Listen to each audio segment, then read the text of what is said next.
karguaz jabetuko da eta zin egingo du Gernikako Arbolaren pean duela 88 urte eta gerra betean Agirre lehendakariak erabili zuen formula bere eginaz. Eusko Legebiltzarraren egoitza izango da gaur Gernikako batzarretxea eta esangura eta solemnitate handiko ekitaldia ikusiko dugu herri ordezkari gorenak hemen direla. Imanol Pradales Gil esan bezala gaur Eusko Jaurlaritzaren 8. lehendakari bihurtuko da, bere karguaz jabetu eta zin egin ostean.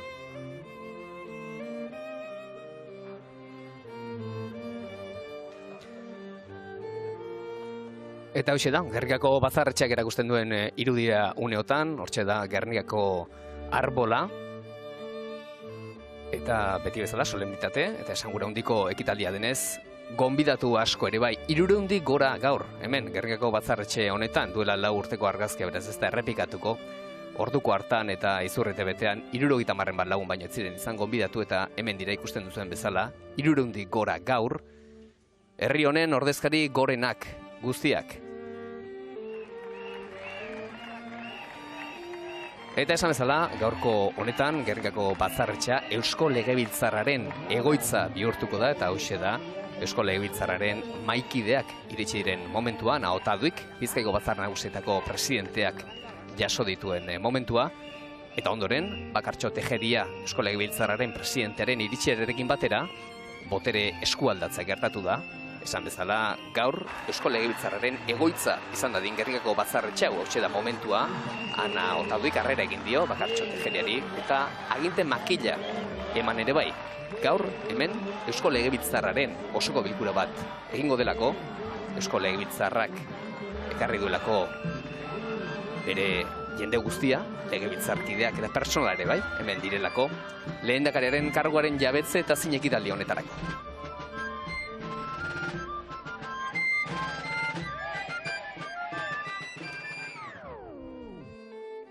Eta protokolak egintzen duen bezala, 12 hamar gutxi buelta horretan etorriko da, lehendakari hautetsia, Imanol Pradales etorriko da.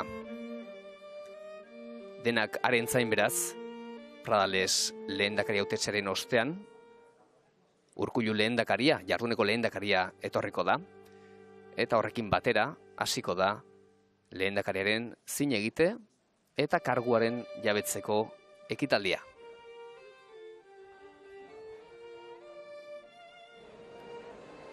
Ateri momentuz, hori ere esan behar da, izan ere goizeko 10 buelta horretar arte euria ere egin du, zorua busti da agian, baina halako egun batek merezi duen eguraldia ere, ateri behintzat izango dugu.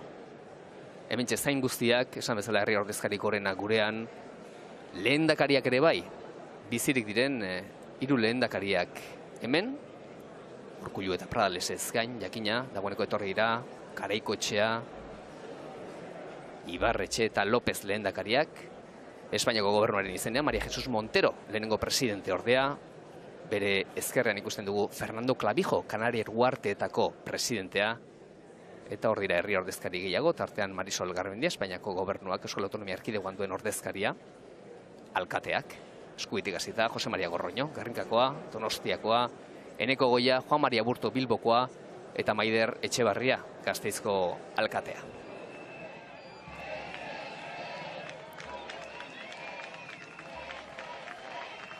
Imanol Pradales, lehendakari hautetsia dakarren autoa izango da ziurrenera. Hortxe da, gaurko protagonista nagusia. Imanol Pradales, lehendakari hautetsia.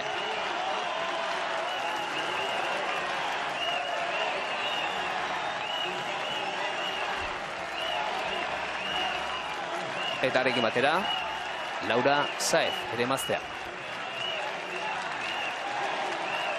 Jenderi agur, txalo artean datoz, Imanol Pradales eta Laura Saez.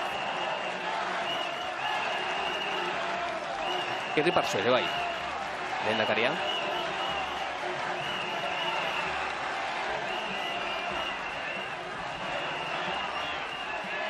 Ertzainen agurrarekin, batoz, batzarretxeonetara, Bakartxo Tejeriak presidenteak jaso ditu, Legebiltzarraren presidenteak eta maikideak orain agurtzen. Susana Corcuera, Eva Blanco, Jon Aiartza eta Eraitz Saez de Egilaz dira maikide horiek.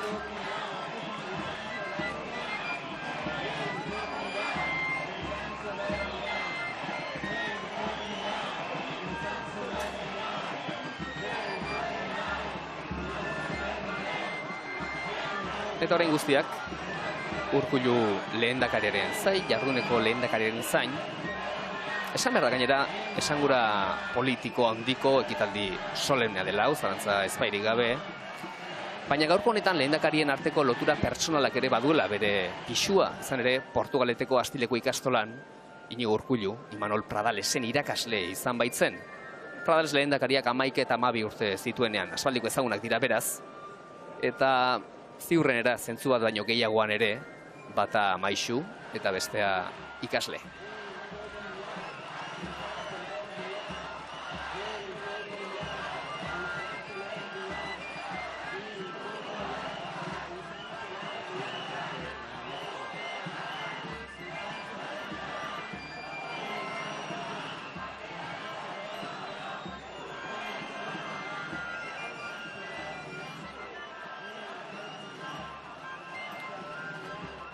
Esan behar da, lehendakari guztiek ez dutela Gernikako arbolaren pean egin euren zina, ohikoena dela gune historikoa erabiltza horretarako, eta legebiltzarraren erregalemenduak ere hala dio, Gernikako arbolaren azpian egin behar dela zin hori, baina Jesus Maria Leizaolak 60. urtean eta Carlos Garaikoetxeak bere bigarren agintaldian, 1984an, beste leku bat erabili zuten.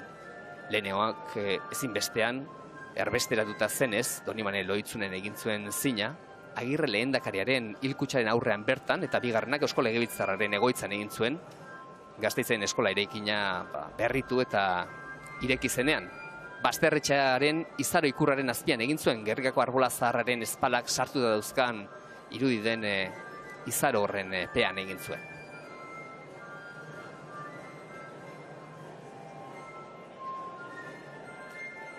Hemen Imanol Pradalesen familia.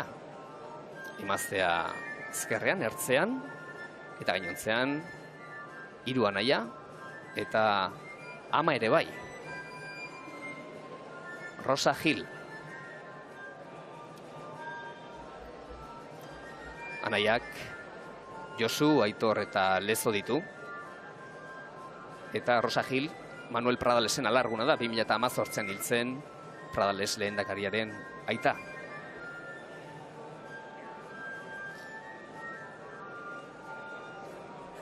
Alaba bat ere badute, Manuel Pradalesek eta Laura Saezek.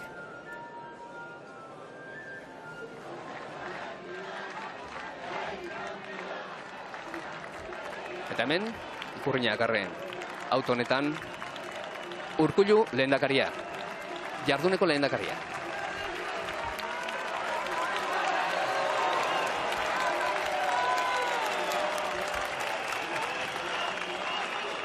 Lucia Arieta Arena baina emaztarekin dator, eta berekin dakar oraindik berea den aginten makila, izpira gurrez eginikoa,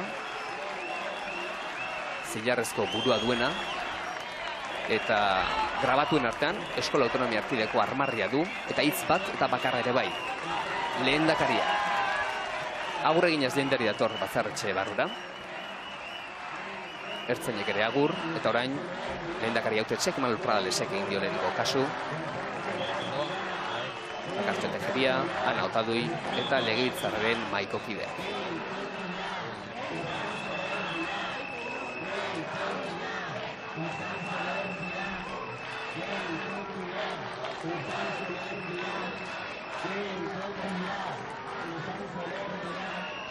Irri partxo etorri da Urkullu lehendakaria.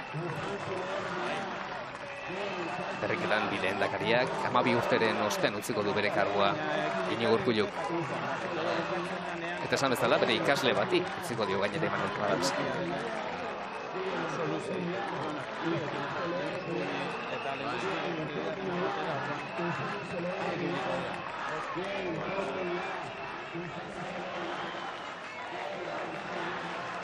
Herritarra kanpoan txaloka eta zenbait protesta ere bai, tarteko, halako egun bat baliatuz.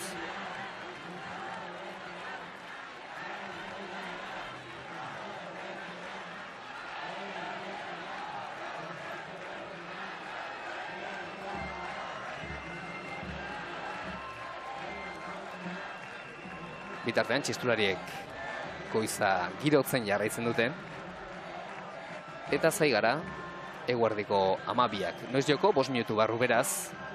Orduan, Bazarretxeko karriloian, hortxe ikusten duzue, 5 minutu baino ez dira falta 12etarako, karriloi horretan, Gernikako Arbolaren doinua entzungo baitugu. Eta horrek ematen dio nolabait ere, ekitaldi solen honi hasiera, doinu horrek.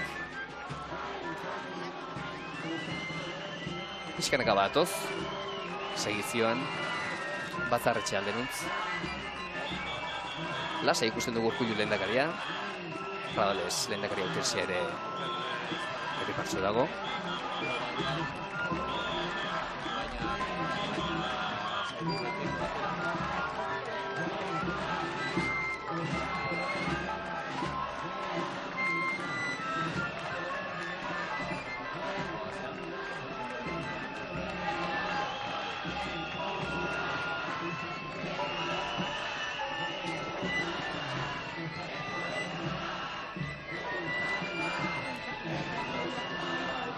Eta segizion datoz, zeurekin, Arabako eta Bizkaiko mazolariak ere.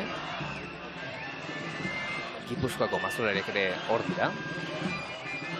Guri ikusten duzuen bezala Jarduneko lehendakaria, Urkullu lehendakaria, lehendakaria hautesia, Pradales lehendakaria, Eusko Legebiltzarraren presidentea Bakartxo Tejeria, atzetik mahaikideak ere bai, eta txistulariek alkate soinua jotzen dute.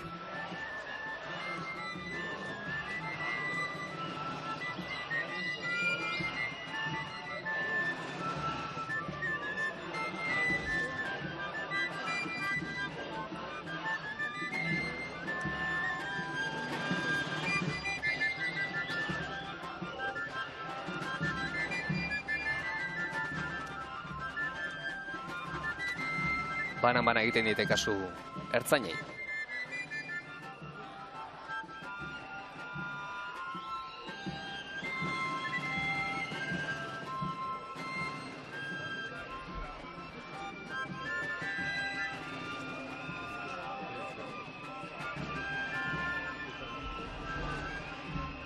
Hortxe ikusten duzue, Arbola Zaharra.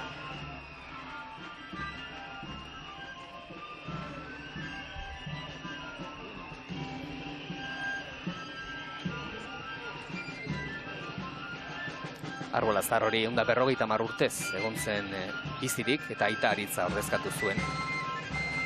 Aita Aritzak esan behar da, 250 urte inguru egin zituela bizirik.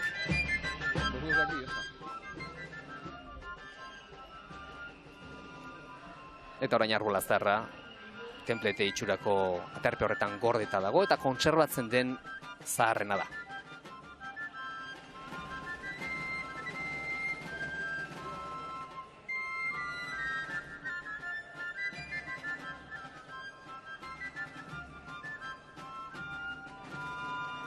Bazarretxerantz badatoz, aurrez aurre daukate, Gernikako Arbola.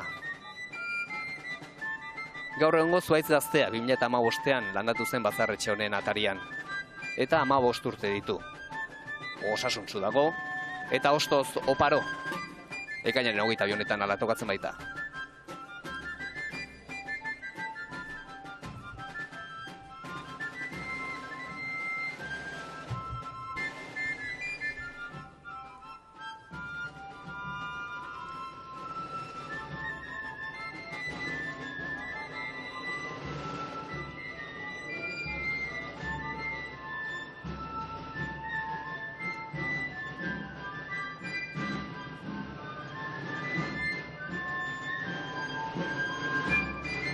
Hoxe da, Bazarretxeko sarrera.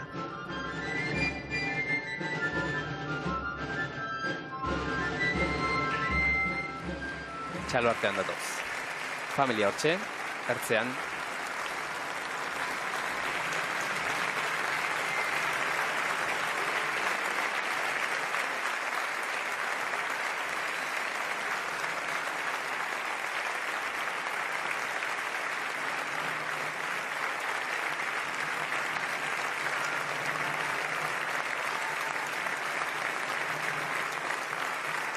Euren aurretik izanak diren lehendakariei lehenengo agurra.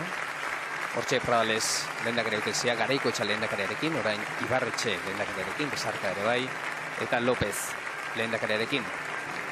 Gogoratu behar da Ardanza lehendakaria 14 urtez Ajurienean egon zena, zendu berri dela, apirilaren, Bilbaitzen.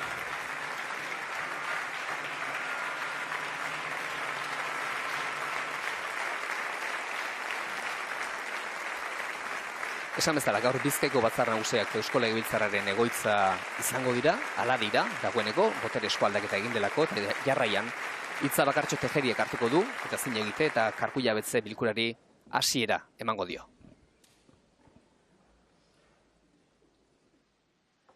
Jaun Andreok, egun on guztioi.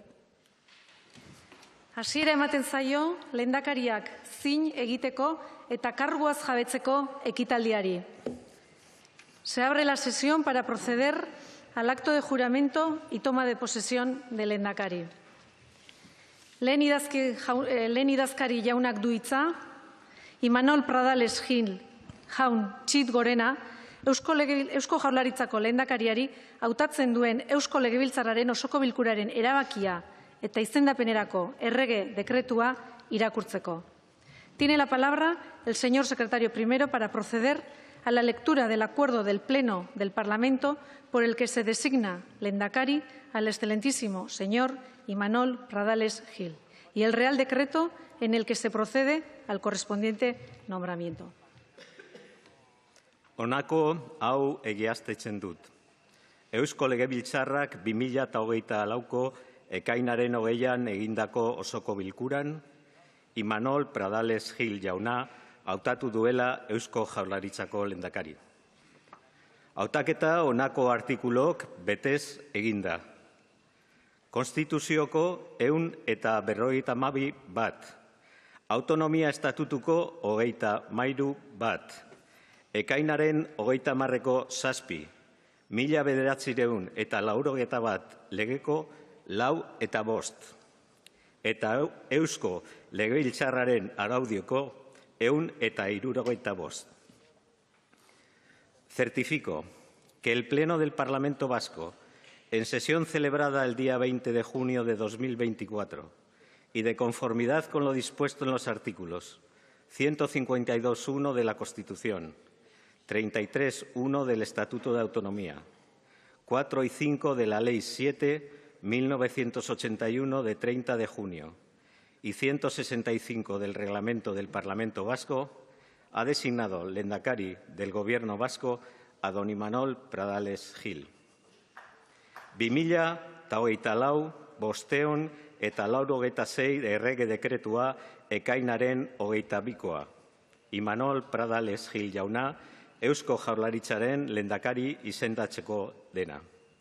Konstituzioko 152 bat eta autonomia estatutuko 33 bat artikuluan zeratutakoarekin bat etorriaz, Imanol Pradales Gil jauna izendatzen dut Eusko Jaurlaritzaren lehendakari 2024ko ekainaren 20an egindako osoko bilkuran Eusko Legebiltzarrak hautatutakoa baita Madrilen 2024ko ekainaren 22an. Real Decreto 586/2024 de 22 de junio por el que se nombra presidente del Gobierno vasco a don Imanol Pradales Gil. De conformidad con lo dispuesto en los artículos 152.1 de la Constitución y 33.1 del Estatuto de Autonomía del País Vasco, vengo en nombrar presidente del Gobierno vasco a Imanol Pradales Gil, elegido por el Parlamento vasco en la sesión celebrada el día 20 de junio de 2024, dado en Madrid el 22 de junio de 2024. Orain, askatasun guztien ikurden Gernikako arbolaren azpian zina hartuko da. Acto seguido, se procederá a la toma de juramento que se efectuará bajo el árbol de Gernika, símbolo universal de libertades.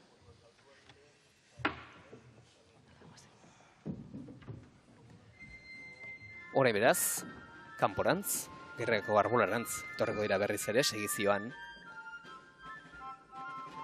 Eta esan bezala, irakurri dituzte, batetik Eusko Legebiltzarrak osoko bilkuran ekainaren 20an hartutako erabakia, Imanol Pradales lehendakari izendatzeko batetik, eta bestetik, errege dekretuare irakurri du, lehenengo idazkariak, mahaiko lehenengo idazkariak, hori berresten duena.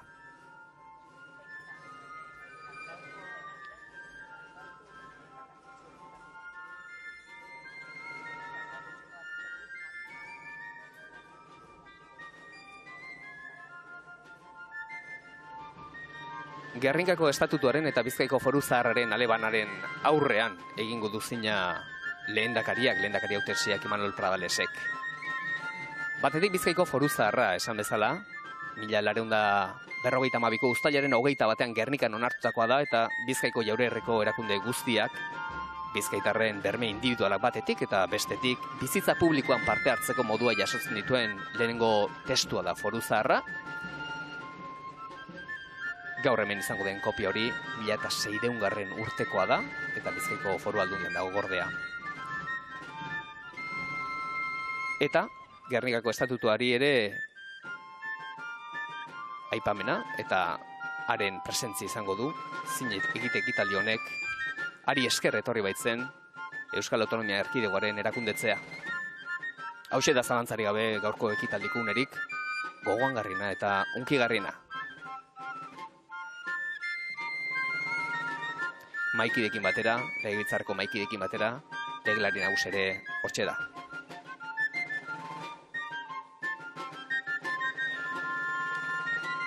Idazkariak zin egite irakurriko du lehenengo, eta ondoren lehendakariak zina egingo du.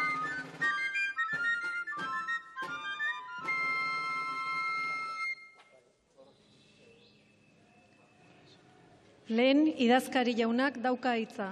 Tiene la palabra el señor secretario primero. Lehendakariak bere sinestei jarraituz eta berak hala erabakita zina egingo du. El lehendakari, de acuerdo con sus convicciones y propia decisión, va a prestar el juramento. Eusko lur gainean zutunik, Jangoikoaren eta euskal gizartearen aurrean apalik, Gernikako zuaitzpian, asabengo mutaz, herri ordezkari zareten zuen aurrean, nire agintea zintzo betetzea zindagit.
Ungituta ikusi dugu Imanol Pradales, lehendakaria. Eusko Abendaren ereserkiare entzun dugu, Euskal Autonomia Erkidegoko ereserkia, eta ikusi duzue, familia artekoen begiradapean egin du zina lehendakariak. Orain ohorezko horreskua.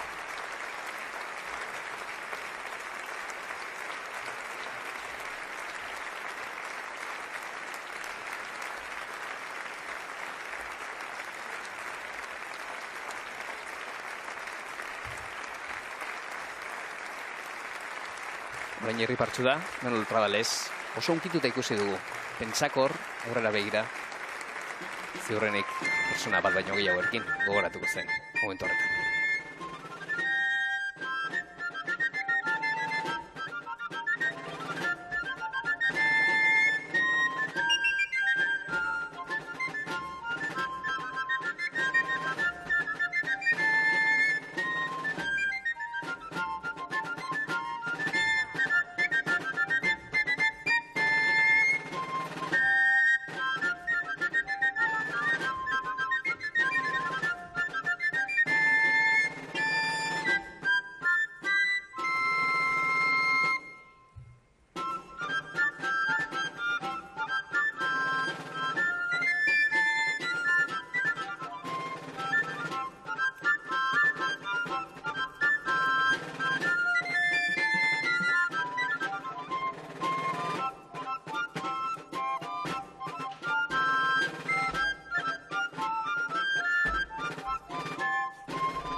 Horrezko beraz, Pradales lehendakariak bere zina egin berritan.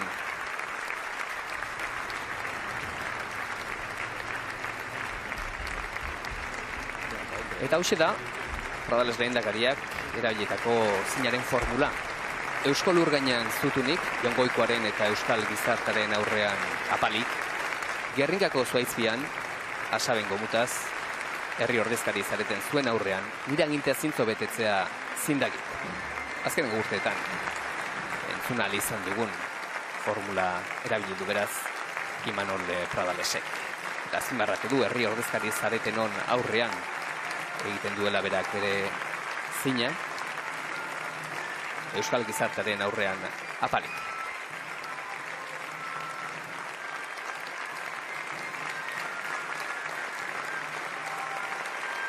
Txalo hartan dator, berriz ere, batzarretxe barrura. Eta orain zinaren ostean, lehendakareren karguaz jabetzeko ekitaldia hasiko da. Lehenengo idazkariak Gernikako Autonomia Estatutuaren 2 artikulu irakurriko ditu, 24. eta 33. Eta ondoren lehendakariak berak hartuko du hitza bere kargua osoko bilkura honetan, Eusko Legebiltzarraren osoko bilkura honetan, legebiltzarkideen aurrean hartu dezan. Txalo artean da oraindik ere Imanol Pradales, eta berriz ere Bakartxo Tejeriak hartuko du hitza. Idazkariak Gernikako Autonomia Estatutuko 24. eta 33. artikuluak irakurriko ditu. El secretario va a proceder a la lectura de los artículos 24 y 33 del Estatuto de Autonomía. 24. artikulua. Bat, Euskal Herriaren aginteak Legebiltzarraren, Jaurlaritzaren eta Jaurlaritzaren lehendakariaren bidez gauzatuko dira. 33. artikulua. Bat, Jaurlaritzako lehendakaria Eusko Legebiltzarrak hautatuko du bere kideen artetik eta erregeak izendatuko du. 2. Lehendakariak Jaurlaritzako sailburuak izendatu eta bereizten ditu. Jaurlaritzaren lan jarduna zuzentzen du eta bera da batera Euskal Herriaren ordezkari gorena eta estatuaren ordezkari arrunta lurralde honetan. Artículo 24. 1. Los poderes del País Vasco se ejercerán a través del Parlamento, del Gobierno y de su presidente o lehendakari. Artículo 33. 1. El presidente del Gobierno será designado de entre sus miembros por el Parlamento Vasco y nombrado por el Rey. 2. El presidente designa y separa a los consejeros del Gobierno, dirige su acción, ostentando a la vez la más alta representación del País Vasco y la ordinaria del Estado en este territorio. Eusko Jaurlaritzako lehendakari jaunak du hitza bere kargua hartzeko. Tiene la palabra el lehendakari del Gobierno vasco para proceder a la toma de posesión. Eusko Legebiltzarraren borondatez eta zina egin ondoren, jabetu egiten naiz Euskal Herriko Jaurlaritzaren lehendakari karguaz, eta neure gain hartzen dut kargu hori, eta baita estatuaren ordezkari arrunta izatea ere ordenamendu juridikoaren arabera. Por voluntad del Parlamento Vasco, prestado el juramento, tomo posesión y asumo el cargo de lehendakari del Gobierno del País Vasco, así como de la condición de representante ordinario del Estado de acuerdo al ordenamiento jurídico. Hauxe gauko berritasunetako bat, Pradales lehendakariak, indarrean dagoen ordenamendu juridikoaren arabera jabetzen dela karguaz esan du, Espainiako erregari edo konstituzioari aipamenik egin gabe oraingo honetan eta modu orokor batean ordenamendu juridikoa onartuz. Urkullu lehendakaria dagoeneko eman dio aginte makila Imanol Pradalesi eta ondorioz botere eskualdaketa gauzatu da. Imanol Pradales da Eusko Jaurlaritzaren 8. lehendakaria 2008ko ekainaren 20an hautatu zuen Eusko Legebiltzarrak lehendakari eta gaur 13. legealdi indarra den honetan lehendakari zina egin du eta karguaz jabetu da dagoeneko.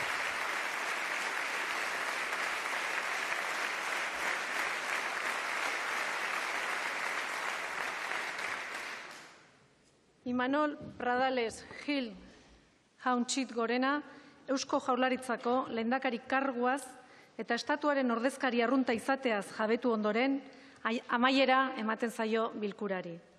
Tomada posesión de la función de lehendakari del Gobierno vasco y de la representación ordinaria del Estado por el excelentísimo señor don Imanol Pradales Gil, se levanta la sesión. Agur jaunak orain.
Arbola zaharrerantztua lehendakaria, agur jaunak doinuak entzuten dugu bitartean.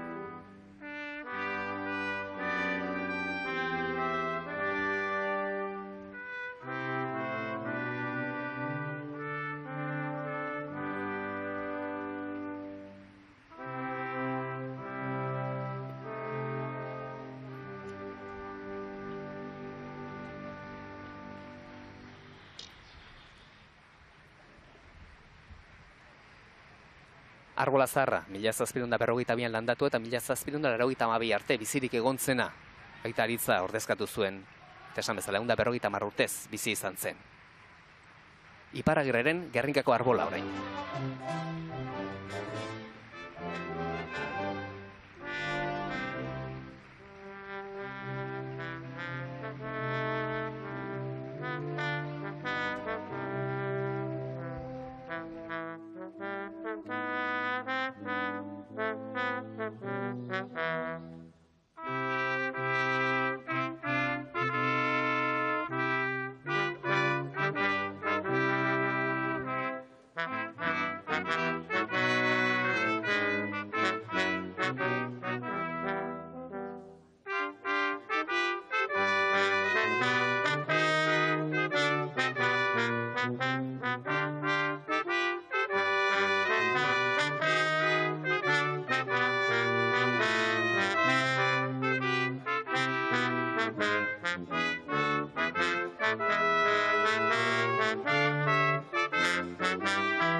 Gernikako arbola entzun berritan, badator berriz ere Pradales lehendakaria, orain honetan arbola gaztearen oinera etorreko da, hemen izango baitira orain argazki ofizialak.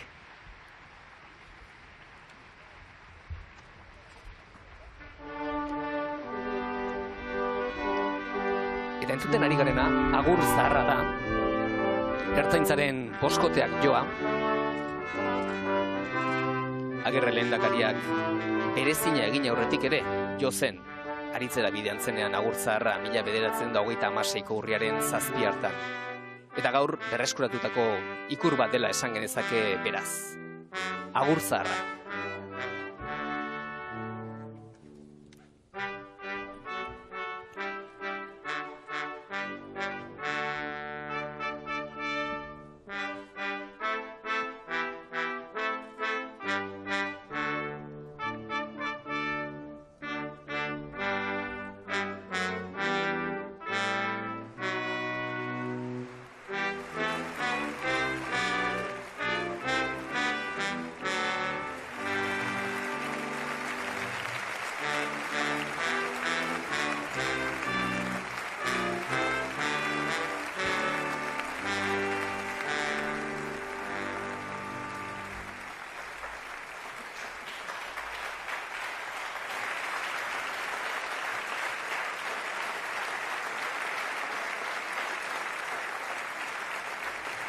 Argazkien txanda beraz, Imanol Pradalesek lehendakariak berak aterako du lehenengoa, Gernikako aritzaren, Gernikako arbolaren aurrean.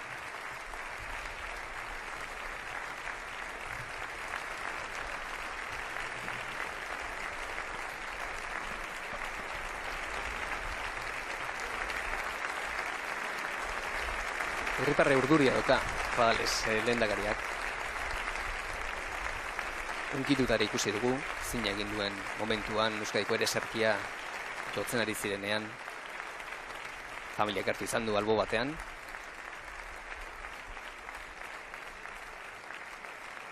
Egun handia beretzat.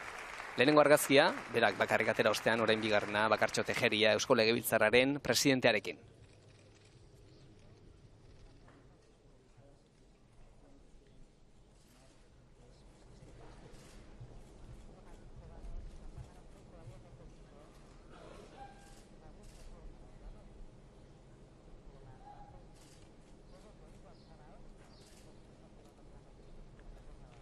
Jarraian, lehendakarien argazkia lehendakariei hoiekin ere ikusiko dugu, lehenengo Iñigo Urkullu lehendakariarekin. Ark eman dio, aginte makila gaur, Imanol Pradalesi. Boter eskualdaketa beraz, gertatu da dagoeneko.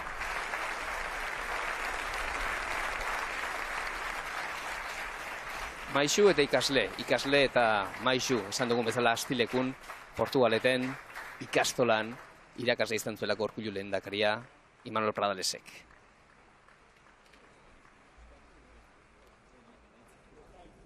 Beste lehendakarik ere batuko dira orain argazkira, hemen baitira, Garaikoetxea lehendakaria, Ibarretxe lehendakaria, eta baita López lehendakariare hemen txatoz lauak.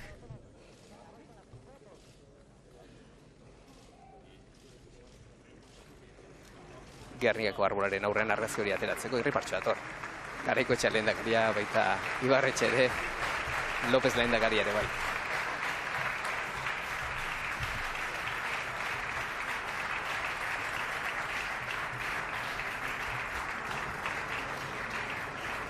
Hortxe agurra, karguaz jabetu berritan.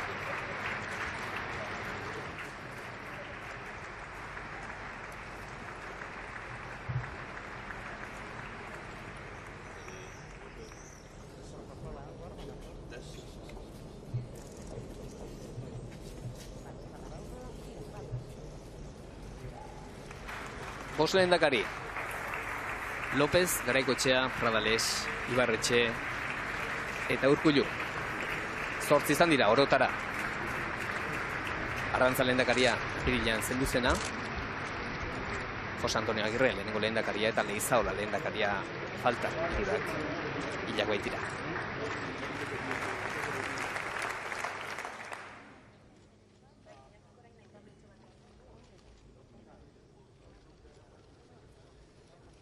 Eta hemen, Iñigo Urkulluren emazte Luziari eta Arauna Bina eta bere ondoan, Jose Antonio Ardantza lehendakaria zenaren alaba, Nagore Ardantza.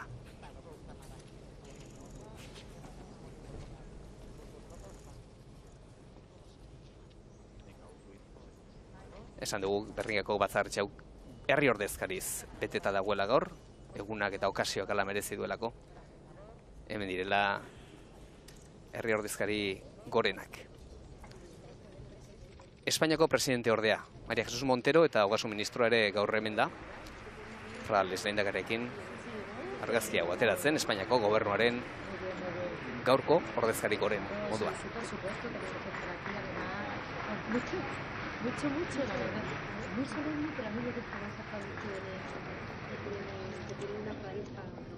Eta orain argazkira batuko da Marisol Garmendia ere, bera baita Euskal Autonomia Erkidegoan, Espainiako gobernuak duen ordezkaria.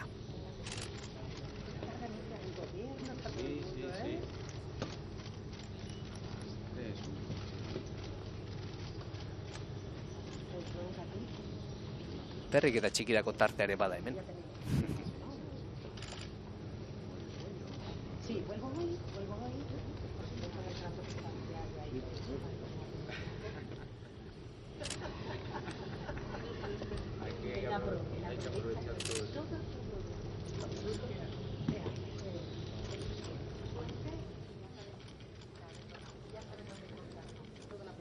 areto nagusian denak zain, argazkiak noiz amaituko eta zutik daude gainera.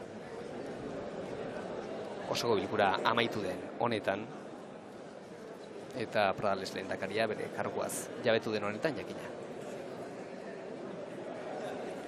Eusko Legebiltzarraren maikideak dira hauek.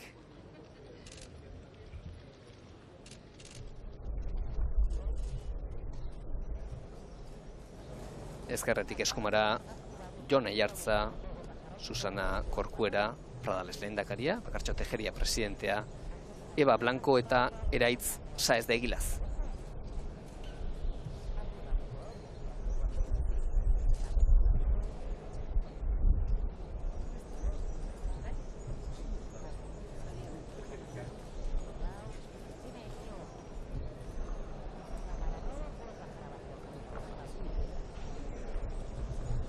Eta Ana Otadui dator orain, esan bezala gaur Bizkaiko batzar nagusiak Eusko Legebiltzarraren egoitza izan dira. Eta hementxe, etxe honetako presidentea, batzar nagusietako presidentea Ana Otadui lehendakariarekin argazkia ateratzen. Gainera, esan behar da, orain batzar nagusietako ohorezko liburuan ere sinatuko duela Pradales lehendakariak ekitaldia amaitu bezain pronto. Hoxe izan da azken argazkia eta gela horretan bi eskultura egongo dira. Eusko Legebiltzarretik ekarriak, bi euskal sortzaile handik eginak, bata Nestor Basterretxeak sortu zuen ikurraren, Izaro ikurraren prototipo bat, eta beste Eduardo Txillidaren lurra bildumako eskultura bat. Hain zuzen ere, Basterretxea zein Txillidaren jaiotzaren mendeurrena betetzen dela gogoratu behar dugun honetan. 100 urte jaio zirela bi artistok. Jaun Andreok, giza honetara 2024ko ekainaren 22an egin du Imanol Pradales lehendakariak bere karguaren zina Gernikako arbolaren pean Eusko Jaurlaritzaren 8. lehendakaria da Imanol Pradales.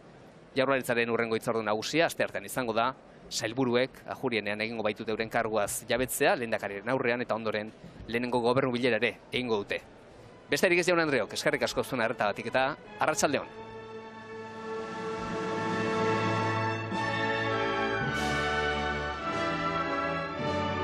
Jaungoikoaren eta euskal gizartearen aurrean apalik, Gernikako zuaitzpian, asaben gomutaz, herri ordezkari zareten zuen aurrean, nire agintea zintzo betetzea zindagit.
todos y a todas, y quiero en primer lugar expresar mi admiración al nuevo Lehendakari del Gobierno vasco y por tanto también desearle toda clase de suerte en estos años que empieza, en el que estoy convencida que aportará lo mejor de sí mismo para hacer que Euskadi que contribuya a un crecimiento económico sostenible y sobre todo al bienestar del conjunto de vascos y vascas. Y especialmente quiero también saludar a los consejeros que se incorporan a su gobierno, que lo conoceremos a lo largo de la tarde de hoy. Por la parte que le corresponde al Partido Socialista de Euskadi, ocupando carteras muy importantes para la vida cotidiana de todos los ciudadanos y en donde, como siempre, después de todos estos años en el que hemos demostrado nuestra lealtad institucional y nuestra contribución a la estabilidad de Euskadi, seguiremos conquistando derechos, libertades, en definitiva el bienestar que espera y que desea el gobierno vasco, el pueblo vasco. Así que todas mis felicitaciones y mis mejores deseos para esta andadura en la que sin duda contarán con el apoyo del Gobierno de España. Y esto es importante que desde el primer momento sepan que desde el Gobierno de España estaremos apoyando todas las medidas, todas las iniciativas que contribuyan justamente a este bienestar, a este crecimiento económico, a este progreso que todos perseguimos.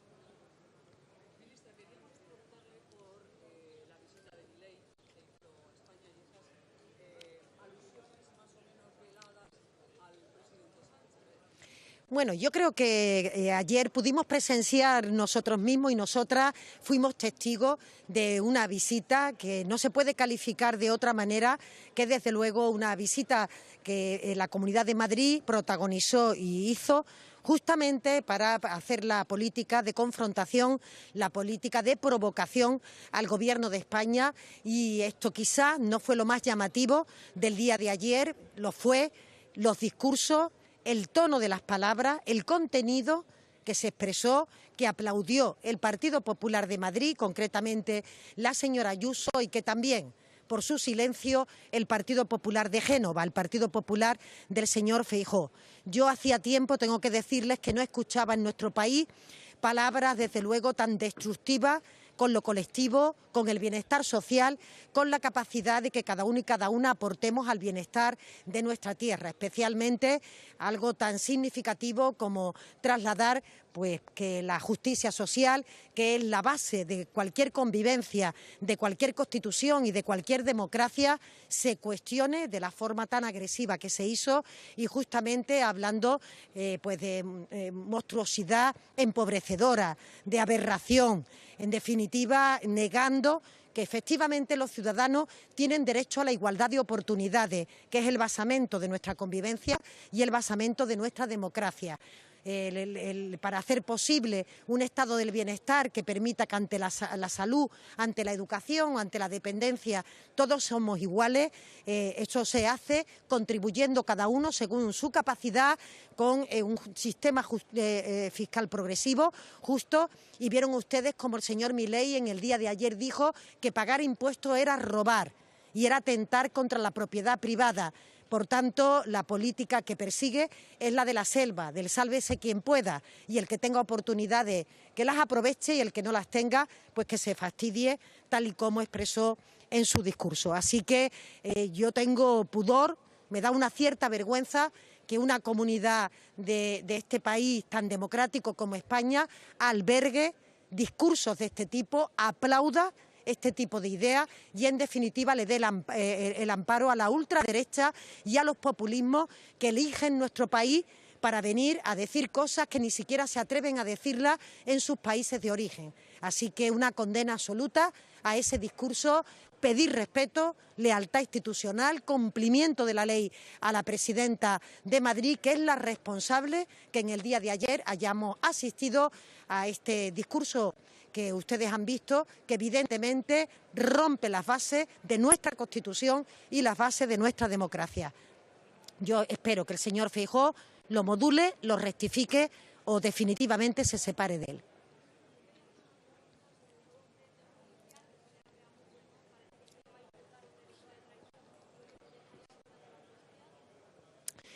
Yo diría que, por supuesto, respeto a las actuaciones de la justicia, pero también a la actuación del legislativo, en el que evidentemente la ley de amnistía le tocaba al poder político impulsarla y desarrollarla, y le toca al Poder Judicial aplicarla en la literalidad del texto resultante de la soberanía popular que reside en las Cortes Generales. No se puede cambiar ni el espíritu del legislador, ni se puede tampoco hacer una interpretación fuera del contexto que lo han planteado los legisladores. Pero dicho esto, respeto a la justicia y, por tanto, espero que las actuaciones que se practiquen pongan la verdad y la realidad encima de la mesa, como yo creo que todos los españoles conocemos.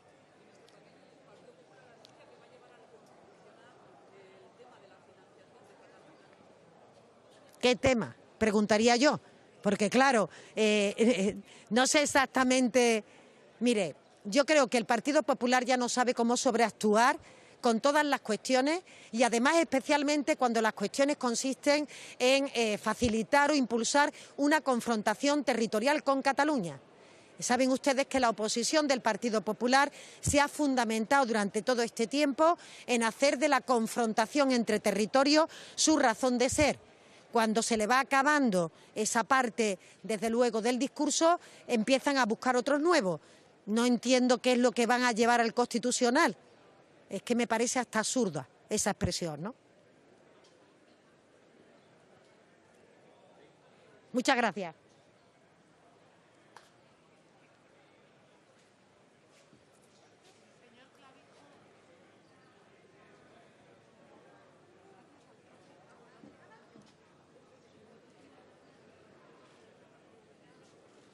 Muy buenos días.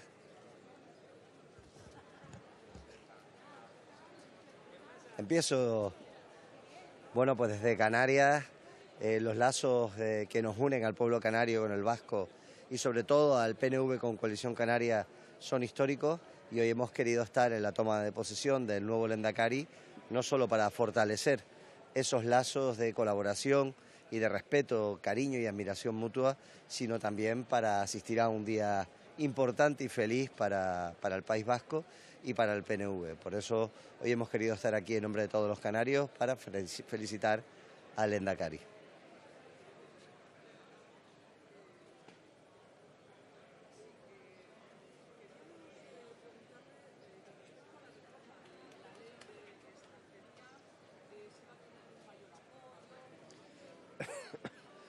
Bueno, pues yo le he pedido reunión a todos los portavoces de los grupos parlamentarios del Congreso de los Diputados.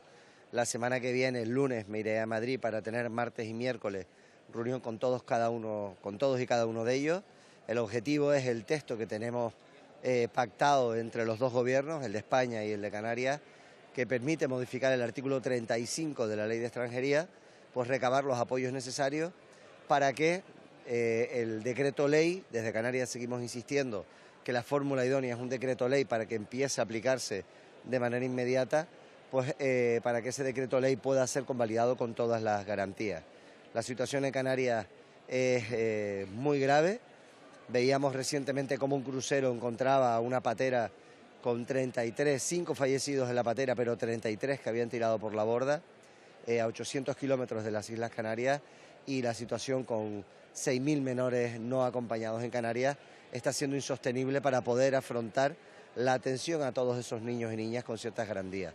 De momento los primeros contactos están siendo alentadores y esperamos y deseamos que podamos dejar entre martes y miércoles cerrado todos los apoyos y el texto definitivo. Gracias.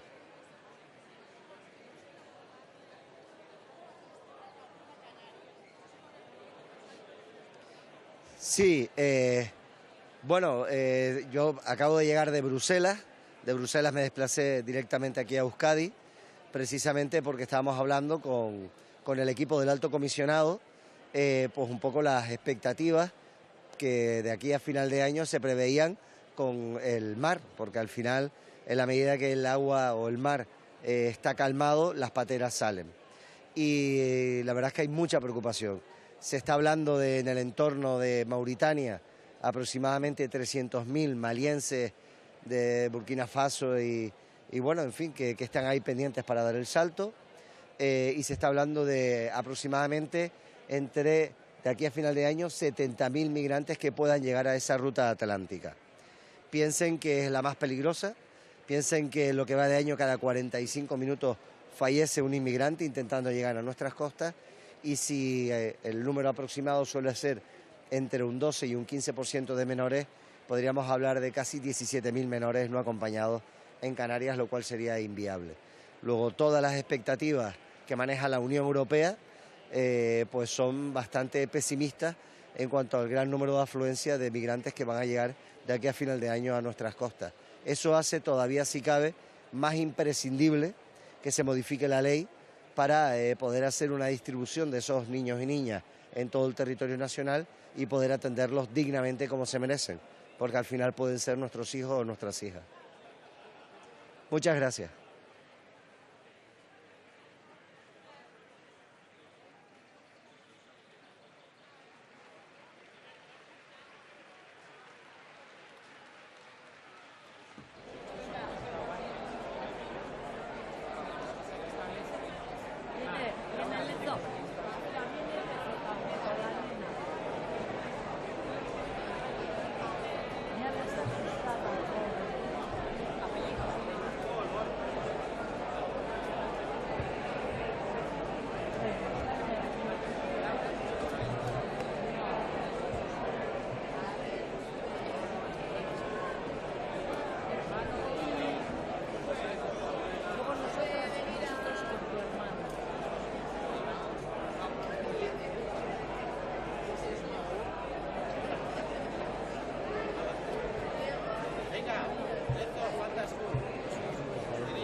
Bueno, egunon guztioi, gaur egun pozgarria da Euskaldunondako batez be aro berri bat irekiten delako, lehendakari berri batekin, gobernu berri batekin, gobernu programa oso on batekin eta gehiengo absoluto batekin legebiltzarrean gure instituzioetan egonkortasuna eukiteko den gauza hain garrantzitsu bat. Guk soarro gaude sinatutako akordioarekin eta baita ere lortutako gobernuarekin, gobernu horrek presentzia oso handia eukiko dau sozialisten aldetik eta hori bermea da kudeaketa on baten bermea.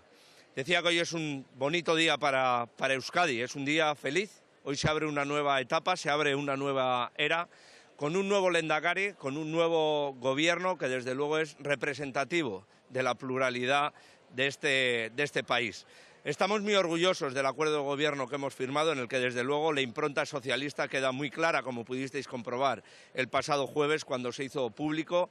Y también estamos tremendamente satisfechos con el peso específico que los socialistas vamos a tener en ese gobierno, llevando áreas de indudable relevancia en el día a día de la ciudadanía vasca. No me cabe ninguna duda que la presencia de los socialistas en ese gobierno garantiza la buena gestión y sobre todo que ese gobierno esté dedicado a lo que verdaderamente le importa a la ciudadanía vasca. Un nuevo tiempo con un nuevo liderazgo, con un nuevo lehendakari, con un nuevo gobierno que desde luego augura un gran futuro, una mejora evidente en las condiciones de vida de la ciudadanía vasca que seguro conquistará el mejor de los futuros. Ambos partidos también tenemos una mayoría absoluta en el Parlamento que nos permite dotar de estabilidad y desde luego hacer posible que esa hoja de ruta que pusimos en marcha el pasado jueves se haga realidad, desde luego, para el bien del conjunto de la ciudadanía vasca, sin excepciones. Por tanto, satisfacción y desear el mejor de los futuros, el mayor de los aciertos, tanto al lehendakari como a los consejeros y consejeras que van a conformar este futuro gobierno. Eskerrik asko.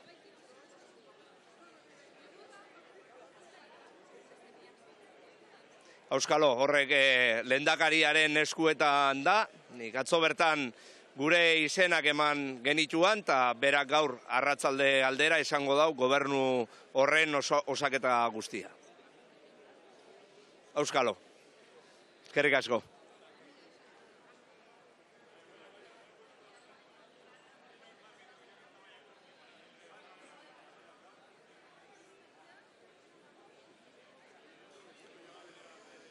Maria.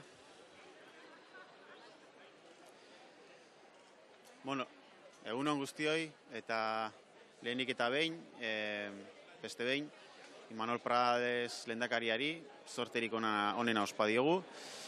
Gure ustez, momentu hau da herri honen inguruko, egoraren inguruko diagnostiko argi, zintzo bat egiteko momentua, eta momentu honen eta herri honen kargu egiteko momentua. Horretarako behar da, bizi dugun egoraren azterketa zintzo, garbi eta orekatu bat.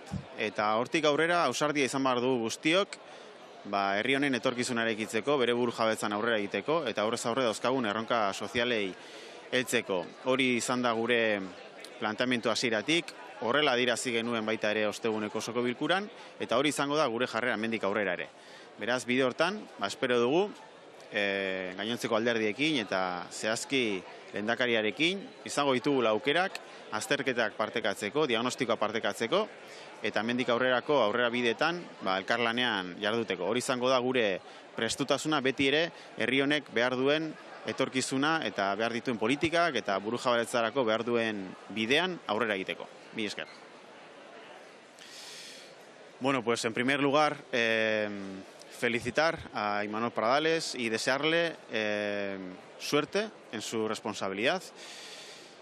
Nosotros y nosotras creemos que es el momento de hacerse cargo del momento y del país y que eso exige hacer un diagnóstico certero, ecuánime de cuál es la situación de este país en un momento muy especial y en un contexto histórico muy relevante, donde hay muchas incertidumbres y donde pues este país afronta retos relevantes.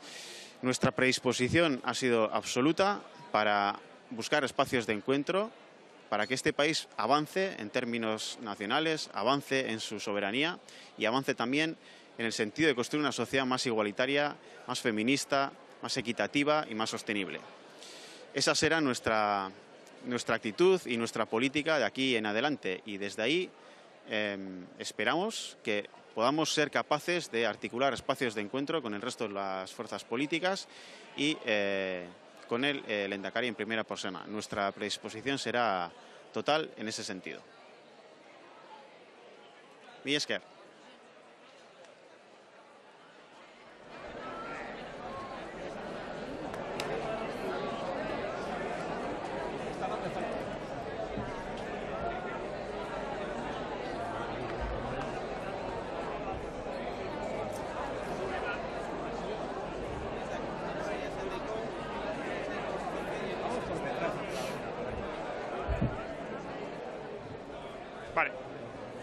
Bueno, kaixo, egunon. Lehenik eta behin gaur tokatzen dana da Imanol Pradales zoriontzea lehendakari berri den bezala eta opa berari lehendakaritza on bat. Gure aldetik, Sumarren aldetik argi daukagu zein den geure papera Eusko Legebiltzarrean. Uste dugu datorren 4 urtetan erronka asko izango dituela gure herriak, badakigu aldaketa klimatikoa hor dagoela, badakigu etxe bizitzaren asuntua hor erdian dagoela eta guretzat gai importantea dena, eta gure lana Legebiltzarrean izango da beti erakundeari leialtasunez eta gure ideiei leialtasunez ere, da politika aurrerakoiak bultzatzea. Horretan beti izango gara laguntzaile politika aurrerakoien bultzapenean eta hori izango da geure papel nagusia legebiltzar honetan. Como decía, pues lo primero, lo que corresponde hoy es felicitar a Imanol Pradales por haber sido nombrado lehendakari, desearle muchos aciertos en su lehendakaritza en los próximos 4 años, porque son muchos los retos que tiene el país para los próximos 4 años. La lucha contra el cambio climático, la bajada del precio de la vivienda, el acceso a la vivienda como necesidad principal para las personas jóvenes especialmente, y en eso es en los que nos va a poder encontrar a Sumar. Nosotros sabemos muy claro cuál es nuestro papel en el Parlamento Vasco. Nuestro papel es impulsar políticas progresistas en el Parlamento Vasco, nuestro papel es llevar esas propuestas a este lugar y es ahí donde nos podrán encontrar siempre que se quieran, impulsando políticas progresistas que mejoran la vida de la gente y de justicia social para hacer frente a los retos que vienen en los próximos años.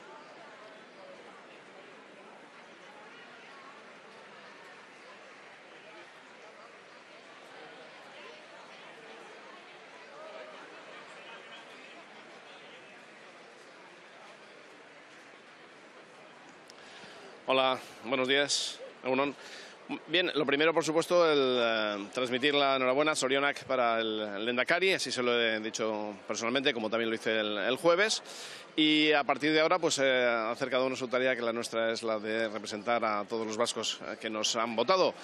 Hoy lo tengo que hacer en dos sentidos. Por una parte, para referirme a la ministra Montero, que ha venido a un acto institucional y lo ha confundido con un mitin del Partido Socialista. Es decir, que ha pagado el Gobierno de España el mitin del PSOE que ha soltado hoy aquí la ministra Montero, desde luego incumpliendo el protocolo y haciendo lo que no se debe de hacer, ¿no? Mezclar las tareas de partido con un acto solemne como era el de hoy, al que hemos venido pues, todos los representantes de la sociedad y de la política vasca. Y luego, en relación con las noticias de actualidad, tengo que decir que lo que hemos visto, al parecer, por donde van las cosas, y se confirma lo que se viene diciendo, es que lo que está haciendo el nuevo Lehendakari es, por una parte, pues incumplir aquella parte que él dijo que iba a defender, que era la del diálogo, porque seguimos todavía esperando una llamada por su parte, y dijo también que iba a ser un gobierno de la gente, el que él iba a presidir, pero vemos que es un gobierno realmente de los políticos. Lo que está sucediendo es que está quitando camas de los hospitales y, sin embargo, multiplica los coches oficiales a tenor del número de consejerías que va a aumentar, que va a ser la más amplia de la historia del Gobierno vasco. Así que nosotros, desde luego, no creemos que esa sea la línea adecuada. Creo que tenemos que hacer un trabajo de austeridad desde el Gobierno vasco y no multiplicar el coste político de esa organización, sino destinar el dinero realmente a aquello que merece la pena, que son los servicios públicos. Y nada más. Muchas gracias.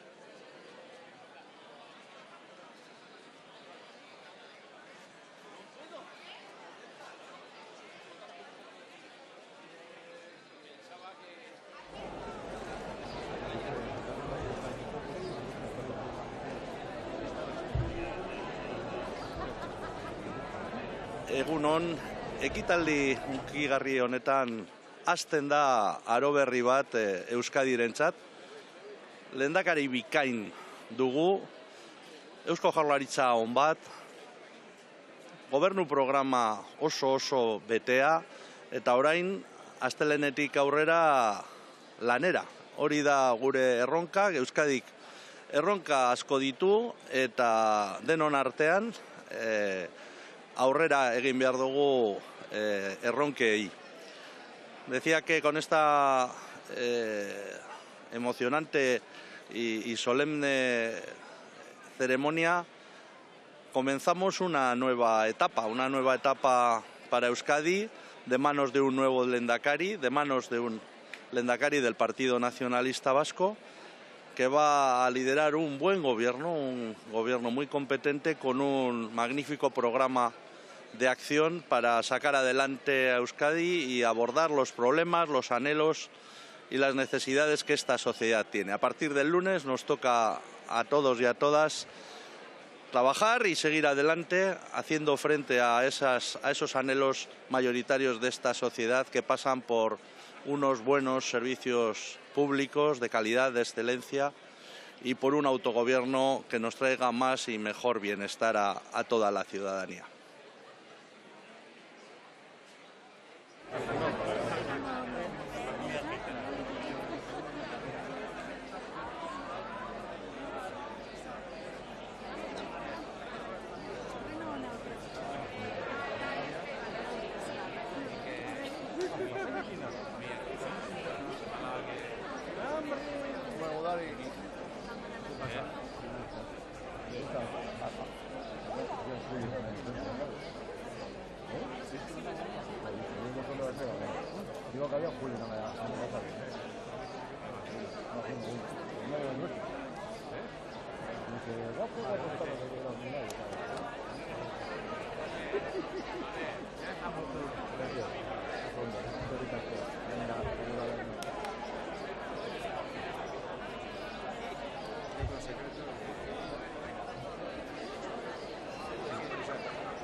con más interés porque está llegando ahí y los hombres están sobre lo que hicieron todo el año, pero está aquí.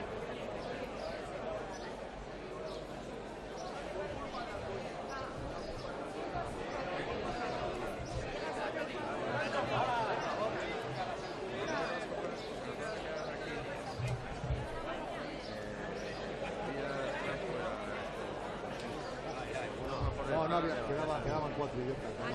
4. Sí, nada. Todo el mundo aplaudiendo. Sí. Los amarillos son Estos chalecos amarillos, sí. Pero no queda nadie. Y luego hay 20 minutos, 30, fin de guerra. Escucha. 20 minutos estoy hablando solo. Y escucha, he ido a buscar yo a la hija. La chiquitina, y a toda la familia.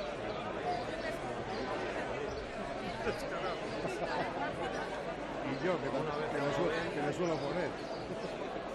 Bueno, me ha costado los hurrones ahí porque se quieren marchar a tomar por el culo.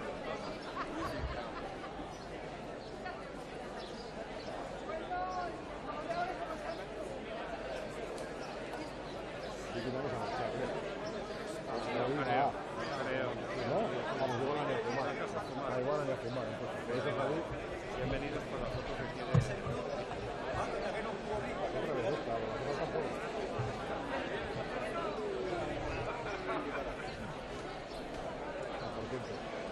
Alguien me ha ido el culo, la verdad ahí, pero que con una mano en pistola y de otra mano así. Fuera. Pero fuera. Sí, fuera. Bueno, que dentro ya habrá que saludar.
Es un honor para mí.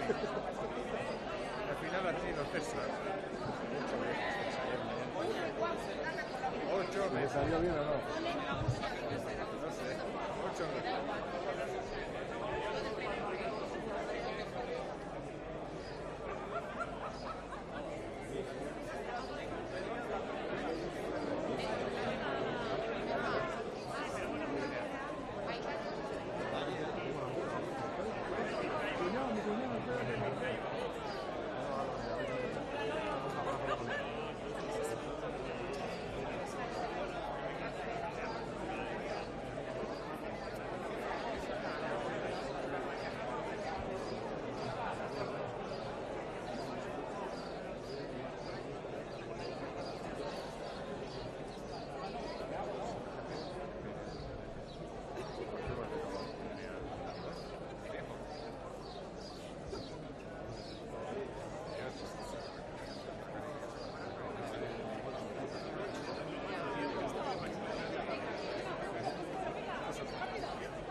El menú es este. Torre.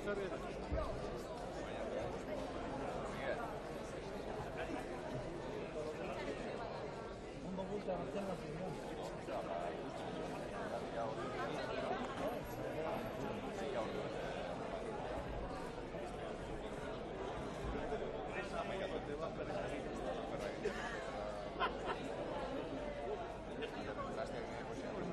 A ver, no falta ser largas.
Hay una leyenda que no ha hecho. La leyenda no ha hecho.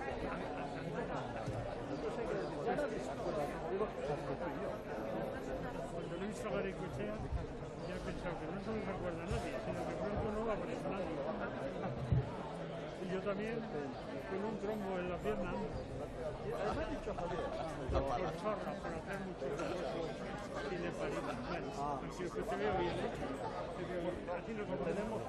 Eso, la Rossi. Este es el que nos cuida. Ahora, este es un profesional. Eso queramos nosotros. Yo he estado aprendiendo a tirar en la ropa. Cuando estaba con los ingleses aquello. ¿Tú aquí no conoces? Venga. No han pasado ahí. Al cabo de muchos años entregué, cuando me di cuenta que no. Bueno, la que ya les fui yo.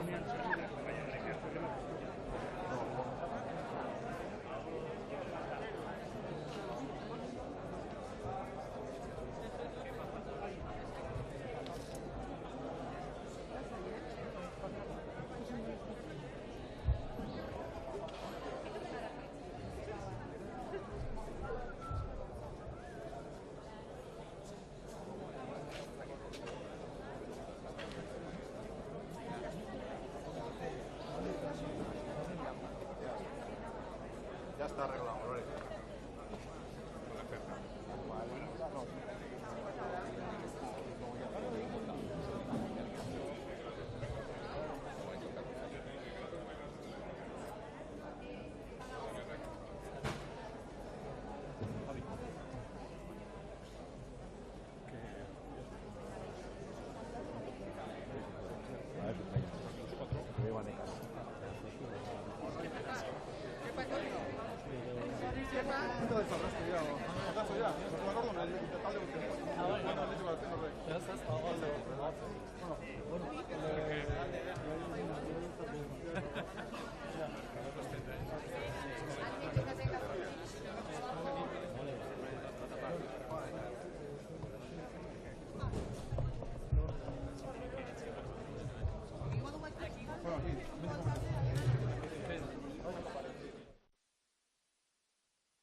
Zindagit.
felicitación al nuevo Lehendakari del Gobierno vasco y, por tanto, también desearle toda clase de suerte en estos años que empieza, en el que estoy convencida que aportará lo mejor de sí mismo para hacer que Euskadi que contribuya a un crecimiento económico sostenible y, sobre todo, al bienestar del conjunto de vascos y vascas.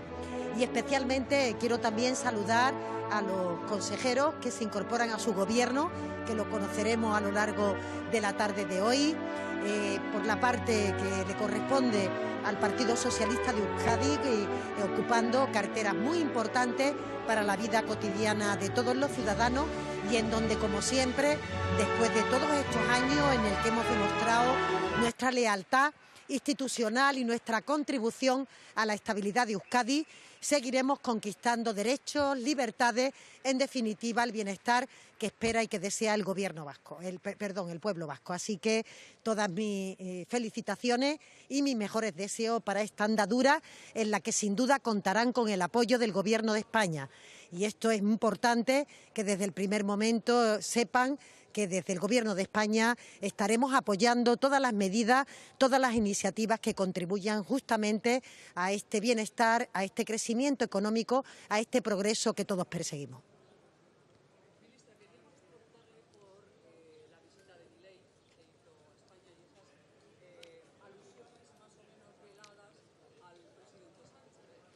Bueno, yo creo que ayer pudimos presenciar nosotros mismos y nosotras fuimos testigos de una visita que no se puede calificar de otra manera que desde luego una visita que la Comunidad de Madrid protagonizó y hizo justamente para hacer la política de confrontación, la política de provocación al Gobierno de España, y esto quizás no fue lo más llamativo del día de ayer, lo fue los discursos, el tono de las palabras, el contenido que se expresó, que aplaudió el Partido Popular de Madrid, concretamente la señora Ayuso, y que también, por su silencio, el Partido Popular de Génova, el Partido Popular del señor Feijóo. Yo hacía tiempo, tengo que decirles, que no escuchaba en nuestro país palabras, desde luego, tan destructivas con lo colectivo, con el bienestar social, con la capacidad de que cada uno y cada una aportemos al bienestar de nuestra tierra, especialmente algo tan significativo como trasladar pues que la justicia social.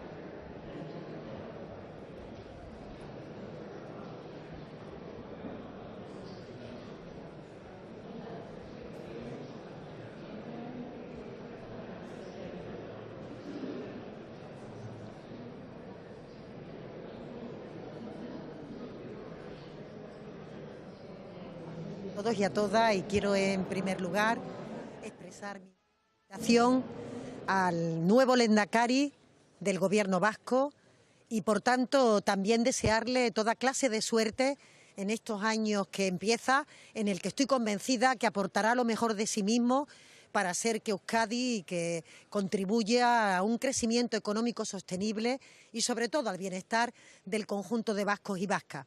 Y especialmente quiero también saludar a los consejeros que se incorporan a su gobierno, que lo conoceremos a lo largo de la tarde de hoy. Por la parte que le corresponde al Partido Socialista de Euskadi, ocupando carteras muy importantes para la vida cotidiana de todos los ciudadanos y en donde, como siempre, después de todos estos años en el que hemos demostrado nuestra lealtad institucional y nuestra contribución a la estabilidad de Euskadi, seguiremos conquistando derechos, libertades, en definitiva el bienestar que espera y que desea el gobierno vasco, el pueblo vasco. Así que todas mis felicitaciones y mis mejores deseos para esta andadura en la que sin duda contarán con el apoyo del gobierno.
Eusko lur gainean zutunik, Jaungoikoaren eta euskal gizartearen aurrean apalik. Gernikako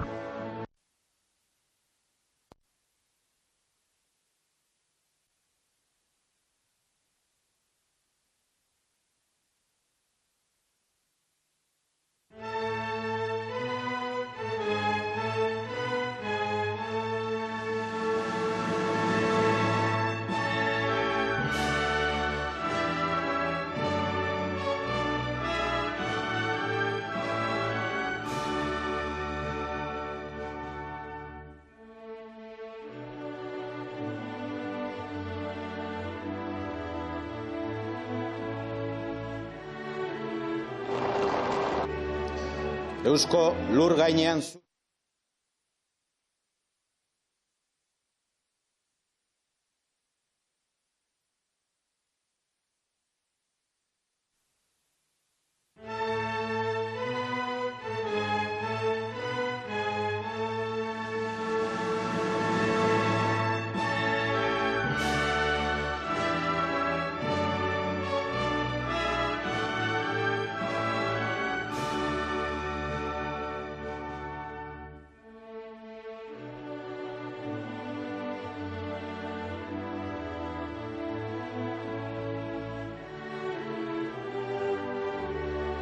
Eusko lur gainean zutunik, Jaungoikoaren eta euskal gizartearen aurrean apalik.